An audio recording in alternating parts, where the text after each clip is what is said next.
premier ministre Ousmane Sonko mu ngi nekk en voyage foofee ca Turquie di voyage boo xamante ni dafa ñëw à la suite des voyages yi nga xamante ni jotoon na ko def que ça soit en Chine un peu partout en Afrique ba tey ji mu dem Turquie. Alors on se pose ci contexte boobu la question tout à fait légitime yan opportunité de partenariat lañ mun a am ak Turquie ci wàll bi nga xamante ni mooy dugg ci ganu ko premier ministre Ousmane Sonko foofee ci dëkk boobu. jërëjëf Mohamed c'est vrai que question bi am na solo voyage bi bu demee ba Turquie tout de suite pertinence su voyage bi ngay xool ak opportunité yoo xamante ne mën nañ ko fa jëlee. surtout si situation boo xam ne Sénégal fa la toll tey. d'abord boo demee historiquement faut quand même préciser que la Turquie ak Sénégal seen relation dëgëroon na déjà il y a un certain nombre d'années la commencé dëgër ba président Erdogan demoon ba ne l'une de ses ambitions moo doon ñu doppe woon les relations commerciales entre Ankara ak Dakar ba mu dem si le milliard de dollars maanaam à peu près 500 à 600 milliards de dollars boo xamante ni chiffre d'affaires généré par la relation Dakar-Ankara. Donc il y avait déjà liggéey amoon na fii léegi nag mooy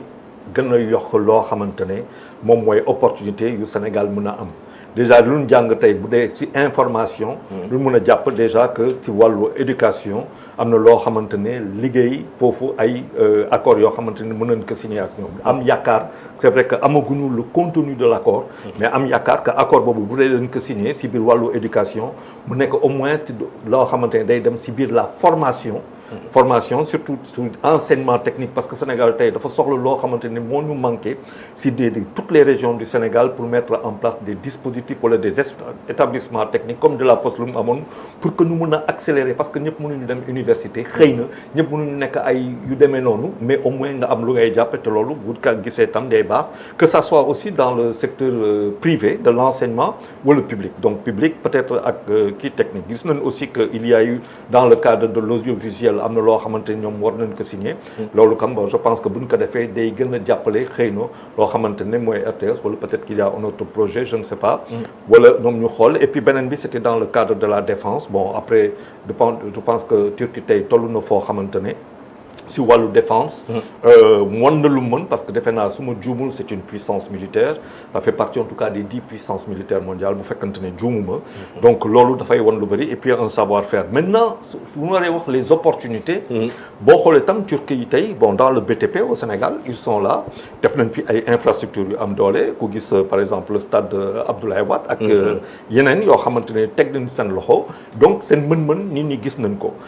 dans les infrastructures yoo xamante ne si moom la ñu war a dem par exemple tey ku wax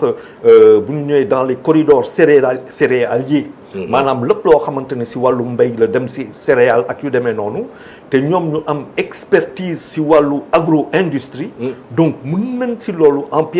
ci ñaar ñu gane mooy non seulement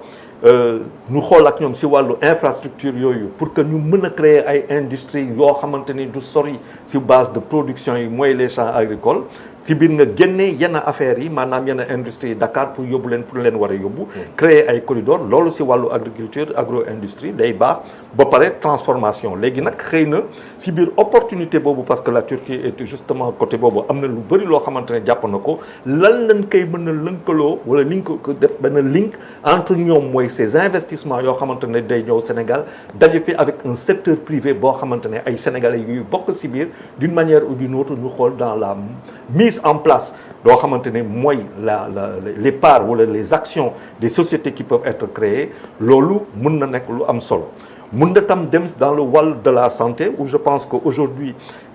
ñoom tam war nañu mën a indil dara quand je parle de santé c'est non seulement si biir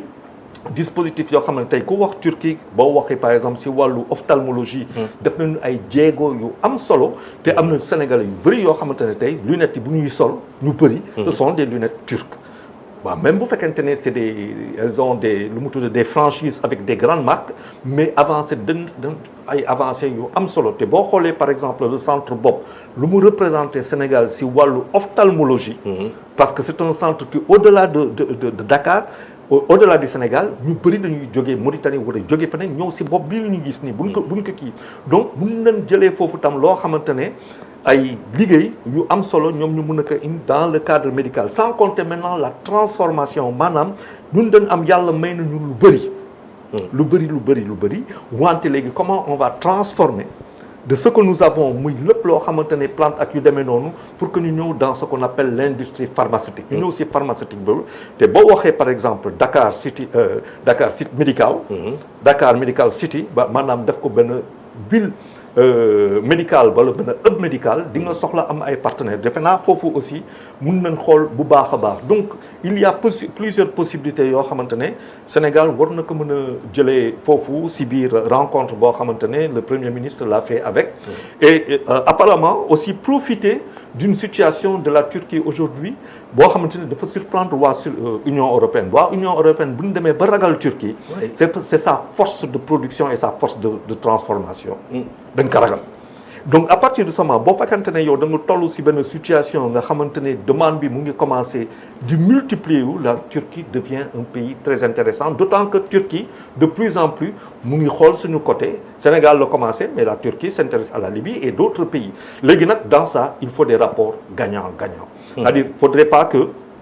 ci biir loolu lépp lu ñu yor fii maanaam si matière première ñu ko fay yóbbu te transformation defuñu ko fii non seulement def transformation fii mais aussi avec un transfert technologique boog bu ñuy may Turquie yi bénéficier ñun ñu bénéficier parce que tey dans tous les échanges yoo xamante ne monde bi fa la jëm tey c'est dans le cadre win-win bu fekkente ne loolu amul alors c'est justement le serpent qui mord sa queue mooy que on répétera les mêmes choses maintenant il y a benn souverainisme boo xamante ne moom la ñuy wax ni léegi c'est dans les actes là qu'il faut justement les concrétiser donc moi je fais confiance si loolu maintenant opportunité bi mooy que Turquie a ngi nii yeneen yaa ngi fii et c'est au mieux 10 ans ak ñoom ngay traité mais les opportunités sont nombreuses et puis après dans le cadre sécuritaire parce que tey ku xool ce qui s'est passé à Saly yu demee noonu te loolu war na mériter ñu taxaw si bu baax a baax naka la ñu mën a xool te la Turquie aussi dans le cadre de la police intérieure Turquie aussi c'est une référence naka la ñu mënee bénéficier à partir des Turcs pour nga xamante ne lépp loo xamante ne dafa nekk si biir la gestion de la cité maanaam à partir de la police et les gendarmes nan lañ mën a def ba nga xamante ne mën nañ bénéficier si en termes d'équipement en termes